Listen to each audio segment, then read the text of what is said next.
Welcome back to another episode of the Diabetes Digital Podcast presented by Food Heaven. Today, we have one half of the DD team. It's me, Jess, and I am going to talk about a question that we got from our listeners. This question may apply to many of you because many of our clients are actually on this medication known as GLP-1s. Welcome to the Diabetes Digital Podcast. I'm Wendy. And I'm Jess, and we're best friends, registered dietitians, and diabetes educators. Through our telehealth platform, diabetesdigital.co, we offer accessible and personalized virtual nutrition counseling for people with diabetes and prediabetes. Visit diabetesdigital.co, that's C-O, to book your first appointment. We accept insurance and offer affordable self-pay options. Now, let's get into today's episode. So I have some really exciting news to share. If you are new here, I just have to give you a little bit of context. So at Diabetes Digital, we are a team of dietitians, and our mission is to help people improve their blood sugar and metabolic health through weight-inclusive, culturally humble nutrition behavior coaching that focuses on helping people improve their relationship with food. And we have seen 1,500 patients since we started at the beginning of 2024, and we've done 11,000 visits, which I can't even believe that's insane. We've heard a lot from our patients anecdotally, and we've seen lab values anecdotally that they're having these big changes, but we wanted to look clinic-wide at all of the data and see what it was telling us. So we hired a data analyst, and I, for one, almost fell out my seat when I saw the results of our work with patients. So I'm going to go through them very quickly, and then I'm going to tell you a very special offer that we have for people in January. So if you have been thinking about working with a dietitian, if you've been putting it off and waiting for the perfect time to start, it is now. So in terms of the outcomes, for people with type 2 diabetes, we looked at A1C, which is the average marker of your blood sugar over a 3-month period of time. And what we found was on average, our patients' A1C dropped by 1% in 6 months, which is amazing. So for example, if somebody with diabetes started it with an A1C of 7.5%, on average, it would land at 6.5%. This is better than the industry standard. It's also in half the time. Typically, it can take up to a year to see these changes, but we're seeing them in 6 months. And we tested people at 6 months and also at a year. And we found that by the year mark, they still had the improvement. So it wasn't something that was short term, and it wasn't habits that they couldn't maintain. The other things we looked at were cholesterol. We looked at fasting glucose. We looked at triglycerides. We looked at LDL cholesterol, and all of those saw drops. So for example, fasting glucose dropped 32 points. Total cholesterol dropped 20 points. LDL dropped 10 points.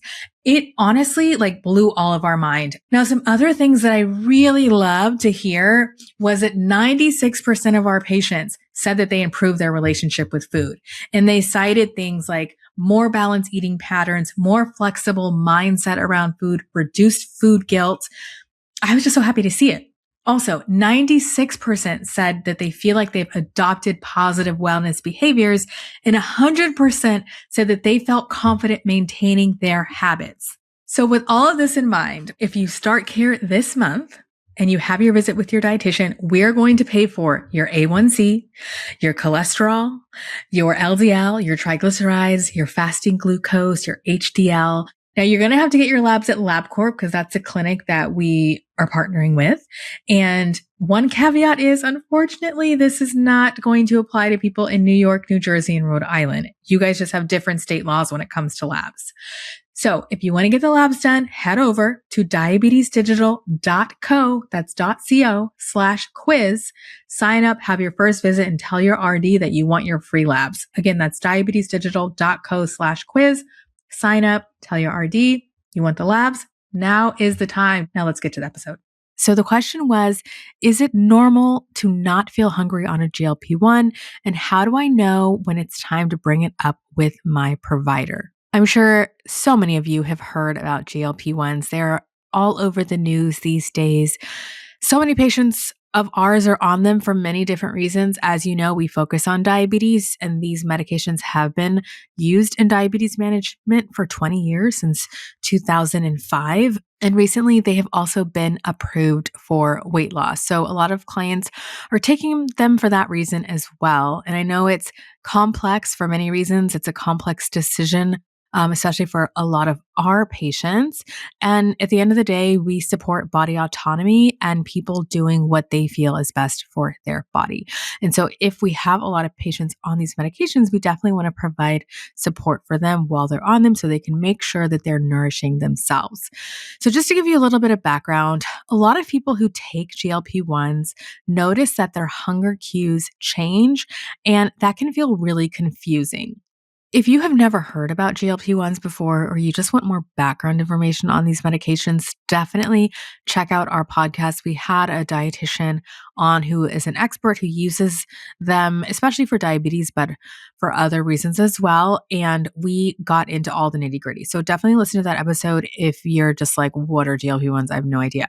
But I'm assuming if you click on this episode, you may already be on a GLP-1, and that is why you're interested in learning about this topic in particular. So I'm just going to dive right in. A lot of people who take GLP-1s notice that their hunger cues change, and that can feel really confusing for people.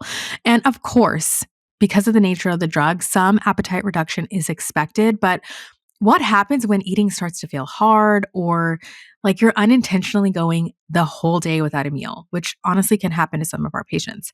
So today we're breaking down what a normal adjustment period looks like while on GLP-1, what types of appetite changes you can expect, and at what point is low hunger something that you should be mentioning to your provider? Meaning, at what point might the dose need to be adjusted, or something needs to be adjusted in order for you to nourish yourself? Now, before we get into that, I want to talk about how GLP-1s impact appetite signals. They work on several pathways within the body related to appetite. So, number one is they slow gastric emptying. So, that means that the food will stay in your stomach longer, which means you're not going to be as hungry. They also act on brain receptors that regulate your hunger and fullness levels. So some people might feel mild fullness, and other people have a strong appetite suppression. And these effects are dose dependent. That means that maybe you're starting off, let's say you're taking Zepbound or Mounjaro, and you're starting off at 2.5, and then you go up to 5, 10, 15. Like, you're going to have stronger appetite suppression the higher up you go. But I will say that these symptoms often lessen as your body adapts to the medication. So that's why it's really good to, as they say with many medications, start low and go slow.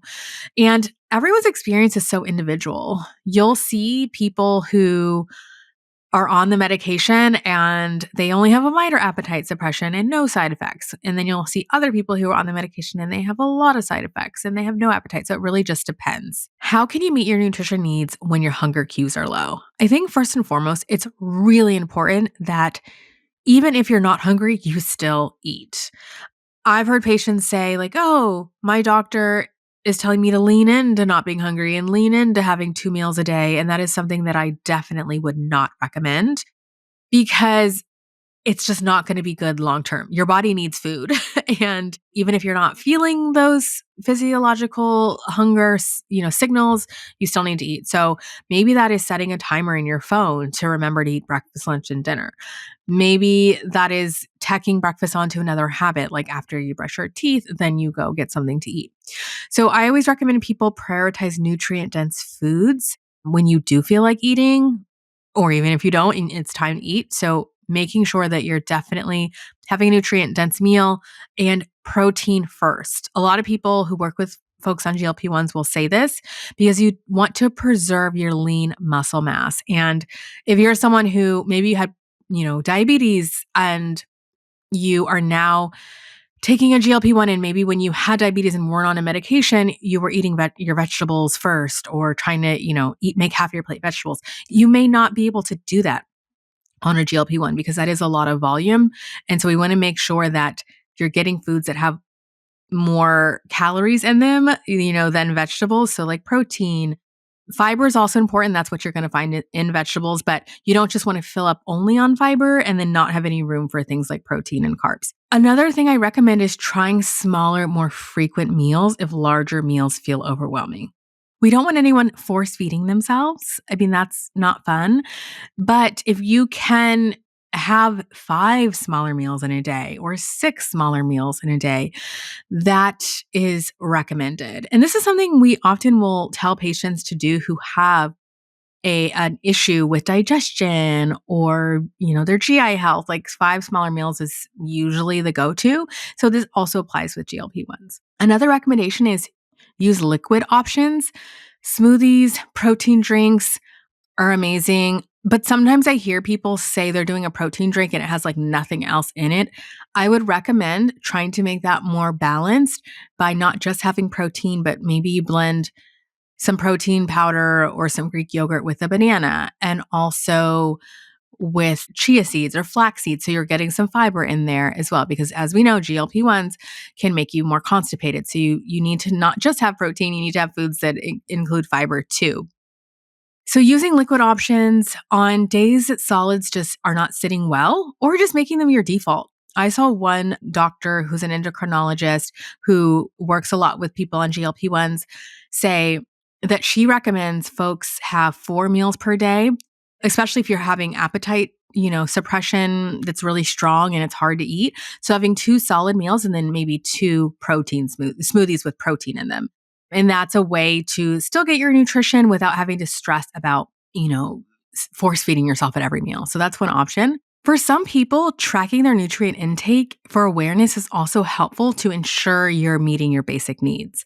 Now, we're not the biggest fans of calorie counting or macro counting, but if you're someone who's new on these meds and you're eating like 1 or 2 meals a day, then it might be helpful to see that and to know like, hey, I actually am only getting, 30 grams of protein and 1,000 calories, which is not going to be enough for you. So if you're worried about that, especially being on the lower end, it might be helpful even for like a week or two to see where your baseline is settling. And then we can go from there, right? So maybe it's adjusting the dose or maybe it's trying to add more food.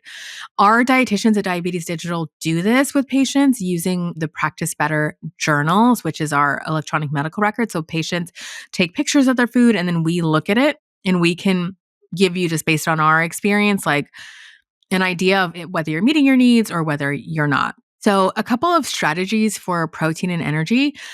I always recommend people aim for 20 to 30 grams of protein per meal. This is flexible. This is not rigid. There's going to be some meals where you hit this, and there's going to be some meals where you don't. Even having 25 grams of protein be like kind of an average is good. And I will say that doctor that I mentioned who works with a lot of GLP-1s, who recommends if you're struggling with appetite, like 2 protein smoothies and 2 meals, like she recommends having 25 grams of protein per smoothie or meal. So let's say you have a smoothie for breakfast with 25 grams of protein. And again, I recommend including fats and fiber and carbs in that.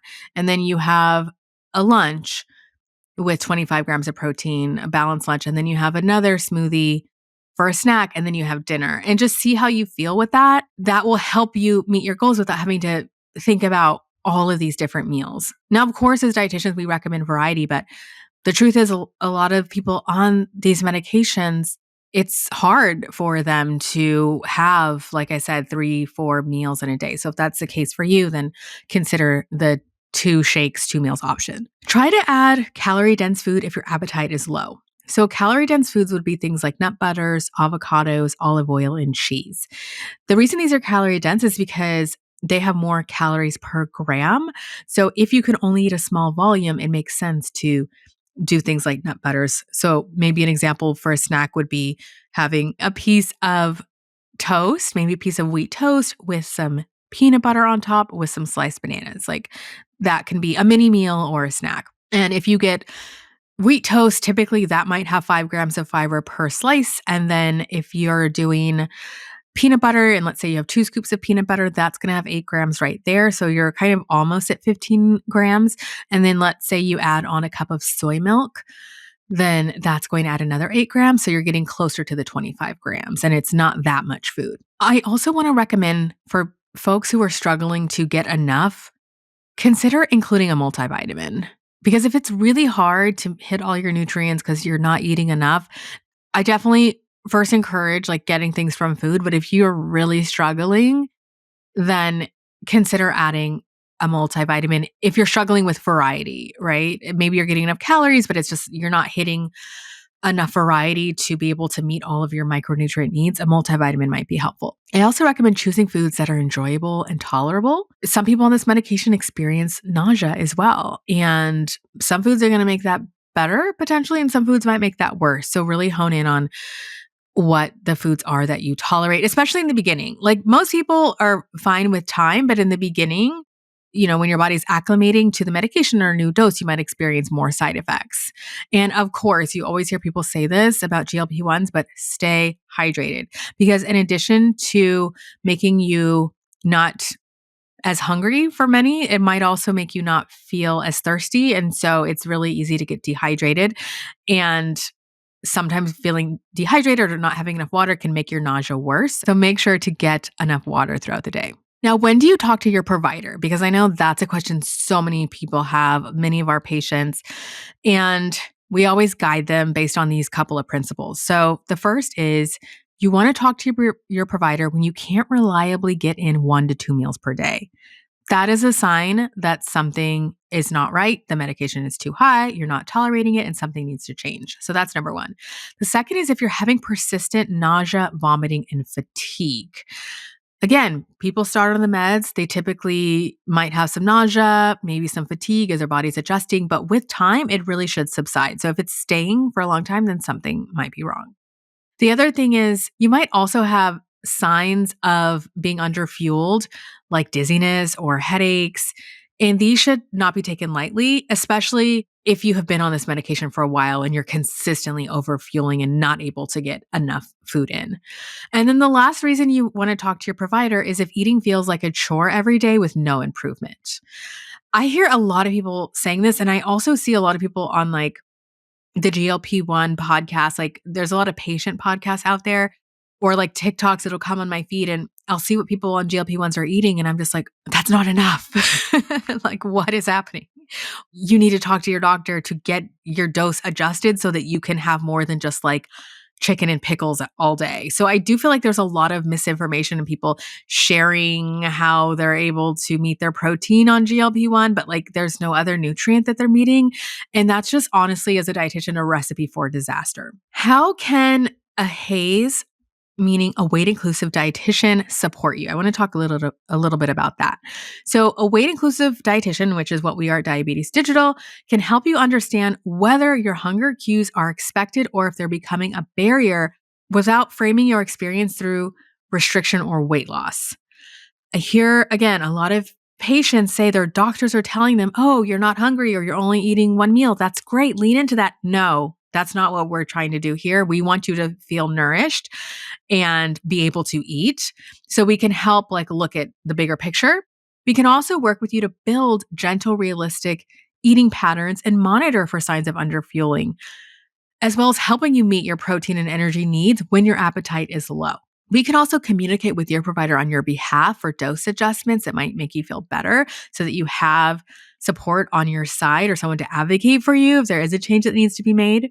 So our goal is to support your nourishment, also to support any body image stuff that comes up, because again, these meds do, for many people, lead to weight loss, and it can be tricky, especially someone going from a larger body to a smaller body, and it's a big adjustment and they need support with that respects both your body's needs and your lived experience. So the bottom line is your dose may simply be too high and adjusting is normal, and you do not have to push through discomfort or undernourish yourself while on a GLP-1. All right. And if you want support of a dietitian who is well versed in all these things from a weight inclusive lens, definitely check us out, diabetesdigital.co/quiz, to sign up to work with one of our dietitians. We accept insurance We're in 40 states, and most of our clients don't pay anything with their benefits. All right, thank you so much. Bye. Thanks for joining us for today's episode. If you're interested in nutrition counseling with one of our expert dietitians to help improve your prediabetes or diabetes, visit us at diabetesdigital.co. Also, if you found our conversation helpful, do us a favor and rate and review this podcast on iTunes, plus share with someone who might find this helpful.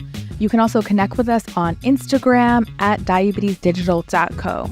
And tune in every Wednesday for practical, inclusive, and culturally humble diabetes insights. We'll catch you later. Bye.